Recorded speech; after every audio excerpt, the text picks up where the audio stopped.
Heavenly Father, as we begin our walk with you this holy week, steady our steps and guide our hearts. When the road feels uncertain, be our guide.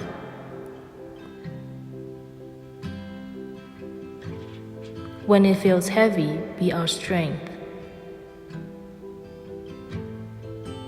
When we're distracted, call us back to you. Help us walk in humility, serve with love, and trust you even when we do not understand the path.